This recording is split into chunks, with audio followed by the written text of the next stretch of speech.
হ্যাঁ, এই ইস্যুটাকে কেন্দ্র করে ইতিমধ্যেই দেশব্যাপী শোরগোল শুরু হয়েছে যে সম্প্রতি দিল্লি পুলিশ,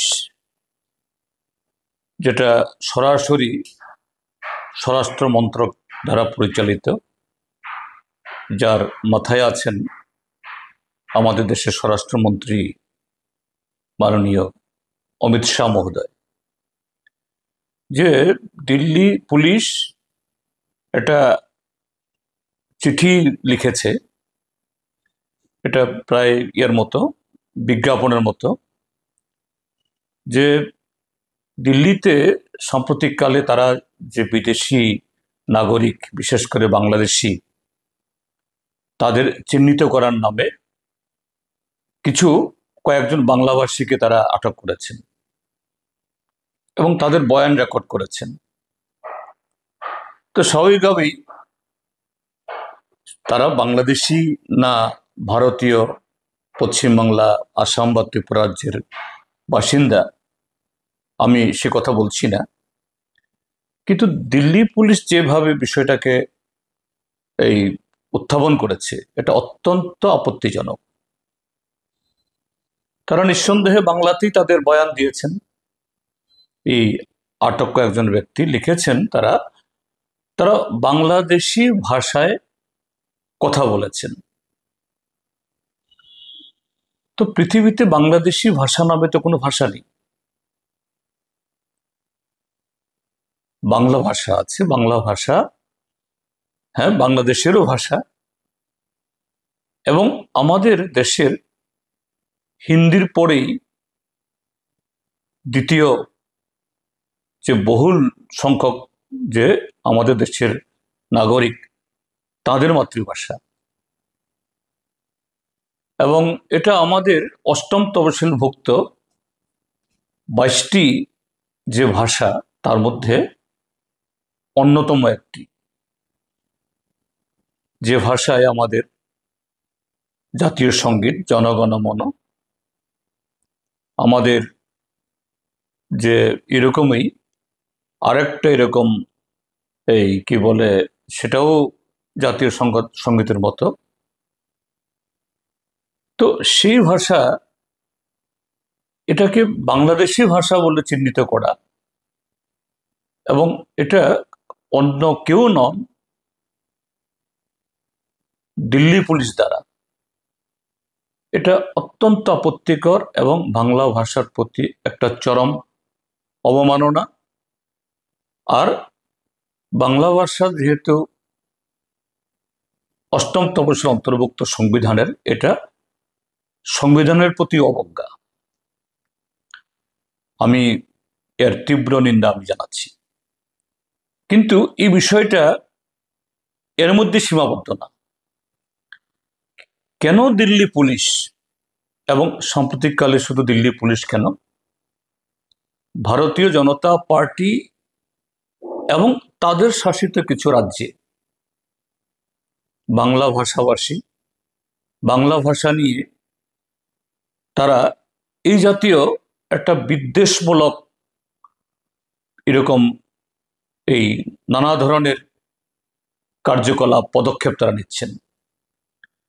এটা আরএসএস, ভারতীয় জনতা পার্টির যে রাজনৈতিক দর্শন, এবং সেই দর্শন থেকে তারা আমাদের দেশকে হিন্দু রাষ্ট্রে পরিণত করতে চায়। হিন্দু রাষ্ট্র মানে হিন্দুদের রাষ্ট্র না। আমরা দেখছি ভারতবর্ষ তো হিন্দু মানে শুধু কোনো একটা বর্ণের নন। যারা তথাকথিত, যাদেরকে দলিত আখ্যায়িত করা হয়, হরিজন, তফসিলি বলা হয়, তারাও তো হিন্দু। তাহলে সব হিন্দু, আমাদের দেশের সংবিধান অনুযায়ী সব নাগরিকের যেমন সমান অধিকার, সব হিন্দুরও সমান অধিকার থাকবে। তাহলে সব হিন্দুর তাদের মন্দিরে পুজো দেওয়ার, তাদের সর্বত্র ধর্মীয় যে অনুষ্ঠানে অংশগ্রহণ করার সমান সুযোগ থাকবে। এটা তো হচ্ছে না। তো এটাই হলো যে আরএসএস বিজেপির হিন্দু রাষ্ট্র, অর্থাৎ এতে হিন্দু ধর্ম যারা আমাদের দেশের এই মহন্ত বা এরকম যারা হিন্দু ধর্ম সম্পর্কে প্রচার করেছেন, স্বামী বিবেকানন্দ, সেই আইডিয়ার সাথে, সেই ভাবনার সাথে, সে আবেদনের সাথে আরএসএস এবং বিজেপির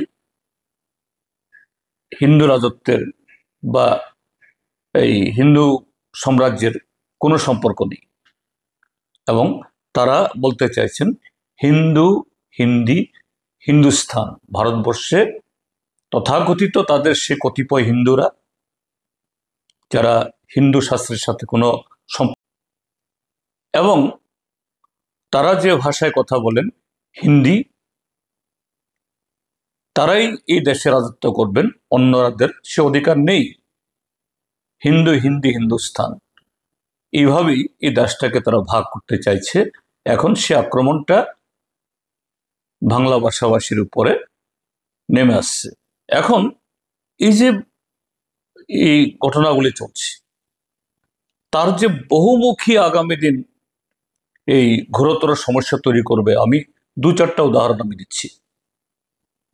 উত্তর ভারতে আমিও সাংসদ হিসাবে, পার্টির এই কর্মী হিসাবে দিল্লিতে থাকার এবং উত্তর ভারতের বিভিন্ন জায়গাতে ভ্রমণ করার সুযোগ আমার হয়েছে। বিভিন্ন সময়েতে কি অভিজ্ঞতা আমাদের হয়েছে, এমনকি এয়ারপোর্টে এই জাতীয় যে পরিবেশের এই ক্রীড়নক, তারাও সিআইএসএফ, সিআরপিএফ এবং সাধারণ মানুষের একটা ছোট্ট অংশের তরফ থেকে কি ব্যবহার, আমরা যারা উত্তর পূর্বাঞ্চলের মানুষ, মঙ্গোলয়েড, আমাদেরকে দেখলে ওরা বলে বাহাদুর, আপ কাহা সে আয়া, নেপাল সে আয়া। আমাদেরকে ব্যঙ্গ করা হয় চিঙ্কি, এই উত্তর পূর্বাঞ্চলের লোকদেরকে। এবং এটা সেই মানসিকতা যে হিন্দু, হিন্দি, হিন্দুস্তান, অর্থাৎ আমরা যারা মঙ্গোলয়েড, আমরা যেন ভারতীয় না। কাজে আমাদের সংস্কৃতি স্বাভাবিকভাবেই এ সম্পর্কে তারা অপরিচিত, এটাকে তারা ঠিক সেরকম ভাবে সম্মান দেন না। এক।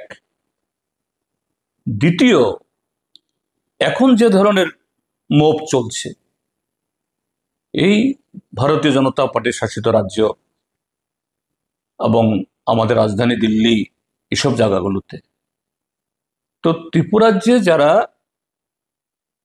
বাঙালি, বাংলা ভাষাভাষী যারা, ত্রিপুরাজ্য থেকে বহু ছাত্রছাত্রী বিভিন্ন বিশ্ববিদ্যালয়, কলেজে পড়েন, উত্তর ভারতে চিকিৎসা এবং কাজের জন্য যান। তো তারাও সবাই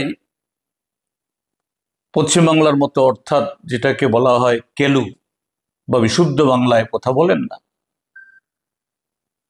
ত্রিপুরাজ্যে যারা এখানকার স্থায়ী বাসিন্দা, নাগরিক, এখানে অবিভক্ত পূর্ব পাকিস্তান, সেখানকার বিভিন্ন অঞ্চলের অ্যাকসেন্ট, তার এই ভাষাভাষীর লোক এখানে আসছেন, কাজে তাদের ভাষাতেও সে টান আসে। যেমন আমি বাঙালি না হলেও আমি দক্ষিণ ত্রিপুরা থেকে এসেছি। দক্ষিণ ত্রিপুরাতে আমার বাড়ি যে এলাকাতে, সেখানে নোয়াখালী অঞ্চলের লোকই বেশি, কিন্তু আমার ভাষাতে নোয়াখালী টান থাকে। আর আগরতলাতে দীর্ঘদিন থাকার সুবাদে এখানে কুমিল্লার লোক, কুমিল্লা এবং নোয়াখালীর মিশ্রণ হয়। কখনো কখনো কোনো কোনো শব্দ এই চাটগাঁয়া অর্থাৎ চিটাগাঙ্গের মানুষের, তাও আমরা ব্যবহার করি। আমাদের ঊনকোটি জেলা এবং এই উত্তর জেলা, সেখানে এই শ্রীহট্ট তথা সিলেটের লোকরা এসছেন, সিলেটি টান আছে। তাহলে এই দিল্লি পুলিশের কোনো ন্যাক নজরে যদি পড়ে, তাদের হাতে কোনো কারণে যদি সেখানে তাদের খপ্পরে পড়ে, তাদেরকেও বলবে তুমি বাংলাদেশি, কারণ তোমার অ্যাকসেন্ট, তোমার যে কথার সুর, এটা কলকাতার মতো না, পশ্চিমবাংলার মতো না, নদিয়ার মতো না। কি হচ্ছে এগুলো? যে আরএসএস, ভারতীয় জনতা পার্টি এই দেশটাকে কোথায় নিয়ে যেতে চাইছে? আমাদের দেশের অন্যতম সমৃদ্ধ রবীন্দ্রনাথের ভাষা, বঙ্কিমচন্দ্রের ভাষা, নজরুলের ভাষা, যে ভাষায় আমাদের জাতীয় সঙ্গীত রচিত হয়েছে, সে ভাষার প্রতি এত অপমান, সে ভাষাভাষীর উপরে এই জাতীয় কুৎসিত আচরণ।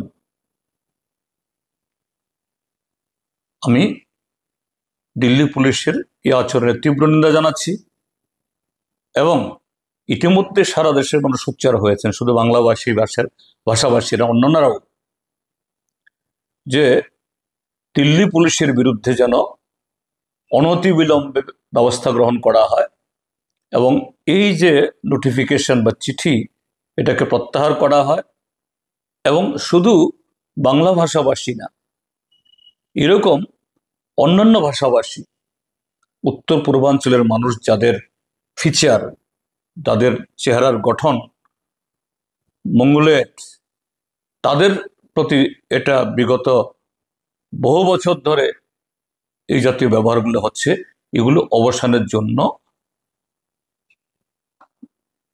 বর্তমান সরকার সুব্যবস্থা গ্রহণ করুক এবং সারা দেশের যারা দেশপ্রেমিক মানুষ, সংস্কৃতি ভাষা সচেতন মানুষ, আরএসএস, বিজেপি তথা বর্তমান যে আমাদের দেশের সরকারের এই যে মনোভাব, অ্যাটিচিউড, তার বিরুদ্ধে সোচ্চার হওয়া